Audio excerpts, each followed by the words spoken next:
চট্টগ্রাম মহানগরীর বেশিরভাগ সড়কের অবস্থা রীতিমতো বেহাল। বৃষ্টি আর জলাবদ্ধতায় ক্ষত-বিক্ষত সড়ক দিয়ে চলাচলে দুর্ভোগ পোহাচ্ছে নগরবাসী। ওয়াসা সহ বিভিন্ন সংস্থার খোঁড়াখুঁড়িতে পরিস্থিতি আরও নাজুক, প্রায়ই ঘটছে দুর্ঘটনা। কোথাও কোথাও সৃষ্টি হচ্ছে যানজট। জনদুর্ভোগ লাঘবে সেবা সংস্থাগুলোর মধ্যে সমন্বয়ের তাগিদ বিশেষজ্ঞদের। সিলন ফ্যামিলি ব্লেন্ডের কড়ালিকার আর সতেজ স্বাদের পারফেক্ট ব্লেন্ডে স্বপ্নেরা মেলুক টানা। সিআরবির প্রবেশ মুখে এই স্থানটির মতো চট্টগ্রাম মহানগরীর অনেক সড়কে এখন খনাখন্দ, ছোট বড় গর্ত। টানা কয়েকদিনের বৃষ্টিতে রীতিমতো বেহাল দশা। ভাঙাচোরা সড়কে প্রায় ঘটছে ছোট বড় দুর্ঘটনা। তার উপর অনেক ফুটপাতে ম্যানহোলের ঢাকনা নেই, ফলে সাধারণ মানুষের দুর্ভোগ চরমে। খানাখন্দকে বা পানিতে হচ্ছে যে ড্রেস কোডটা নষ্ট হয়ে যায়, তখন অফিস করাটা আরেকটা বিভ্রান্তিকর বিষয় হয়ে যায়। তো ভোগান্তি না, এখন এই মাত্র ওই যে আমার গাড়ি যে সিএনজিতে আগুন ধরে গেছিল, তো আমার তো লাইফ রিস্কে চলে গেছিল। এখন বর্ষার দিনে আসলেই সমস্ত রাস্তাগুলো কাটাকাটি শুরু করে দেয়, যেটা চট্টগ্রামের জন্য একটা মারাত্মক দুর্ভোগ। আমাদের এটা থেকে আমরা মুক্তি চাচ্ছি। গাড়ির পাশ সবগুলো নষ্ট হয়, সকেট জবার চলে যায়, আমাদের করজ বিস্কুট চলে যায়। অনেক ক্ষতির মধ্যে আছি আমরা এই রাস্তার কারণে। রাস্তা ভাঙ্গা, হেয়ার পরে জাম, এই গাড়ি চালানো যায় না, বিভিন্ন জ্বালা আর কি চলতেছে এখন। বর্ষা মৌসুমে সিটি কর্পোরেশন, ওয়াসা সহ বিভিন্ন সেবা সংস্থার খোঁড়াখুঁড়ির কারণে ভোগান্তি বেড়েছে আরও। সড়ক সংকুচিত হওয়ায় লেগে থাকছে যানজট। গাড়ি ঢুকতে পারতেছে না, সময়টা নষ্ট করতেছে, অনেক সময় লাগে যাচ্ছে যে কাজটা করতে। আমরা শুধু এভাবেই ভোগান্তির শিকার।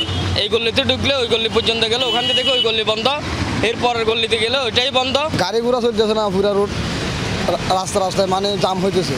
সব জায়গায় যেখানে কাজ চলে এখানে জাম হইতেছে। সিটি কর্পোরেশন যদি সময় মতো রোডটার উন্নয়ন করে, তাহলে মানুষের দুর্ভোগ কমবে এবং গাড়ি ঘোড়ার দুর্ভোগ কমবে।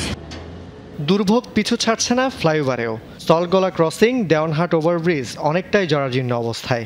কার্পেটিং উঠে ব্যবহার অনুপযোগী হয়ে পড়লেও সংস্কারের উদ্যোগ নেই। গাড়িগুলো রাস্তা আটকায় যায়, রাস্তা ভাঙা, এই কারণে তারপর আমরা জামে পড়ে থাকি। এই আগামাতে জাম থাকে, এই কারণে জামবাজি থাকে। কাজ করানো আসলে দরকার। আপনার মনে করেন না, এখানে ব্রিজটা গাড়ি যখন উঠে ব্রিজটা কাঁপাকাঁপি অনেকটা শুরু হয়ে যায়। দেখার মতো কোনো লোক নাই। এই যে দেখেন ভাঙ্গে চুইরা রাখছে, কোনো কাজের কোনো নাই, কেউ দেখার মতো নাই।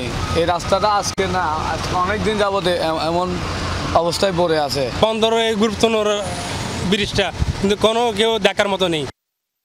নাগরিক দুর্ভোগ লাঘবে জরুরি ব্যবস্থা গ্রহণের পাশাপাশি সেবা সংস্থাগুলোর মধ্যে সমন্বয়ের তাগিদ দিচ্ছেন বিশেষজ্ঞরা।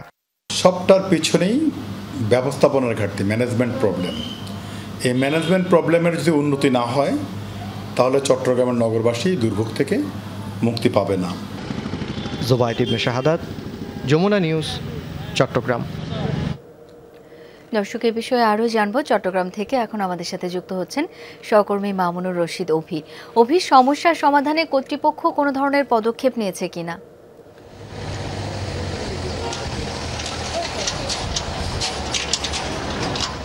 শাওন, কর্তৃপক্ষ এখন কোনো পর্যন্ত পদক্ষেপ নেয়নি। আসলে মূলত আমি এখন রয়েছি চট্টগ্রামের মাঝিরঘাট এলাকায়। এখানে মূলত যে 1 থেকে 1.5 কিলোমিটার পর্যন্ত যে সড়কের যে বেহাল দশা, এর কারণে কিন্তু বিশেষ করে যে সমস্ত ভারী যানবাহনগুলো রয়েছে, যে সমস্ত ট্রাকগুলো রয়েছে, একেবারেই কাভার্ড ভ্যান, ট্রাক, লরি, এগুলো চলার কারণে কিন্তু এই সড়কের প্রতিনিয়ত প্রায় দুর্ঘটনা ঘটে থাকে। এবং আমরা দেখেছি মূলত বড় বড় গর্ত রয়েছে, কিছুক্ষণ পরপর বড় বড় গর্ত। এই গর্তের কারণে কিন্তু গাড়িগুলো উল্টে যাওয়ার ঘটনাও ঘটেছে।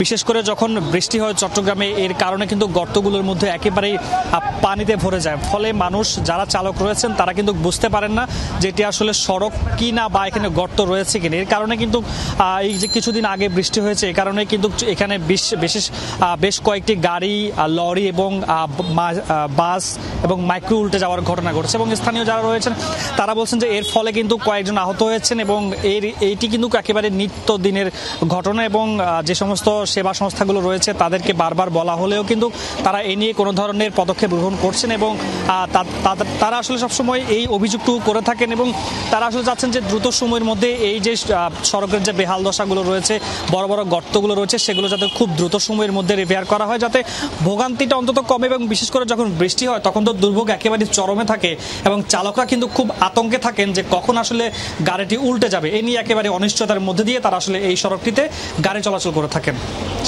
বুঝতে পেরেছি, ধন্যবাদ।